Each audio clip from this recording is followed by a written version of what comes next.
Welcome to simply Shenba. இன்னைக்கு வந்து நம்ம எக் ஃப்ரை எப்படி செய்யலாங்கிறத பார்க்க போகிறோங்க.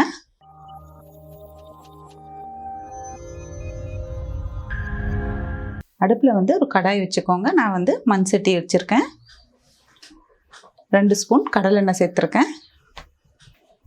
எண்ணெய் சூடாயிடுச்சு. கொஞ்சமாக கடுகு சேர்த்துக்கலாம்.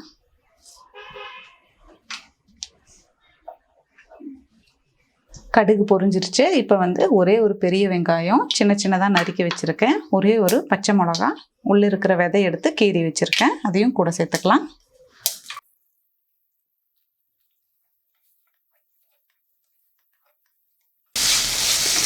வெங்காயம் நல்லா வதங்கட்டுங்க.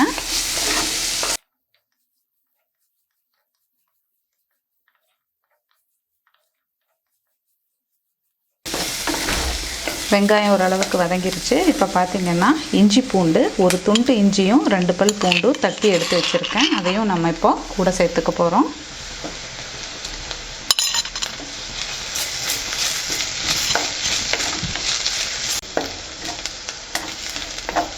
வெங்காயம் நல்லா வதங்கிருச்சுங்க. இப்போ இது கூட பார்த்திங்கன்னா ஒரு 5-6 இலை புதினாவும் மல்லித்தலையும் எடுத்து வச்சுருக்க பொடியாக நறுக்கி இதையும் நம்ம இப்போ கூட சேர்த்துக்கலாம்.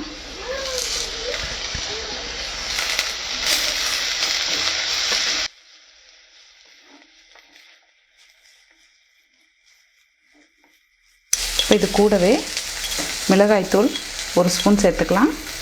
நீங்கள் காரத்துக்கு ஏற்ற மாதிரி சேர்த்துக்கோங்க. கரம் மசாலா ஒரு 1/4 ஸ்பூன் சேர்த்துக்கலாம். சீரகத்தூள் ஒரு 1/4 ஸ்பூன். மல்லித்தூள் ஒரு 1/4 ஸ்பூன். கொஞ்சமாக மஞ்சத்தூள்.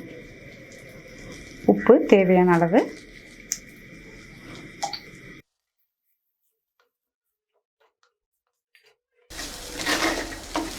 நல்லா மிக்ஸ் பண்ணி விட்டாச்சு. இப்போ பார்த்திங்கன்னா இது கூட ஒரு தக்காளி சேர்த்துக்கலாம். ஒரு நார்மல் சைஸில் எடுத்துக்கிட்டால் போதும்.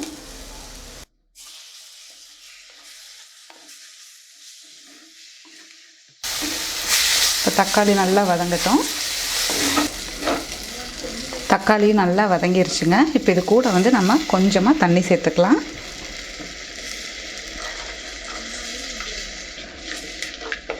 நல்லா மிக்ஸ் பண்ணி விட்டுடலாம்.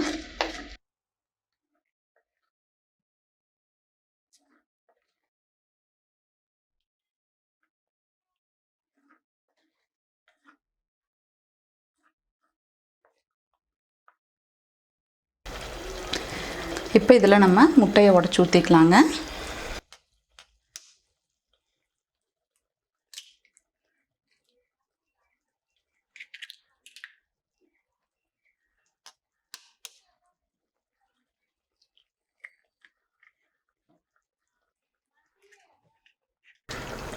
நான் பார்த்திங்கன்னா 4 முட்டை சேர்த்துருக்கேன். இப்போ இதை பார்த்திங்கன்னா இப்படியே ஒரு 1 நிமிஷம் நம்ம மூடி வைப்போம். இப்போ நம்ம மூடி வச்சு 1 நிமிஷம் ஆச்சுங்க. கொஞ்சம் கிளறி விட்டுக்கலாம்.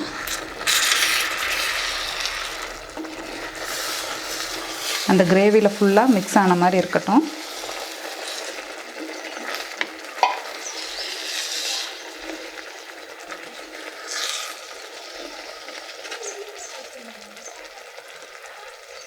மூடி வச்சிடலாம்.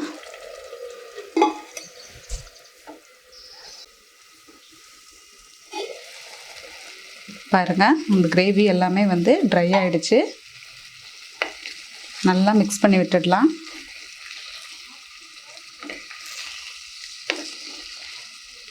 அவ்வளோதான், எக் ஃப்ரை வந்து ரெடி ஆகிடுச்சுங்க. நீங்களும் இந்த மாதிரி எக் ஃப்ரை ட்ரை பண்ணி பார்த்துட்டு கமெண்ட் பண்ணுங்கள். சிம்பிளி ஷென்பா சேனலை சப்ஸ்கிரைப் பண்ணாதவங்க சப்ஸ்கிரைப் பண்ணிடுங்க. கூடவே பெல் பட்டனையும் ப்ரெஸ் பண்ணிடுங்க. தேங்க்யூ.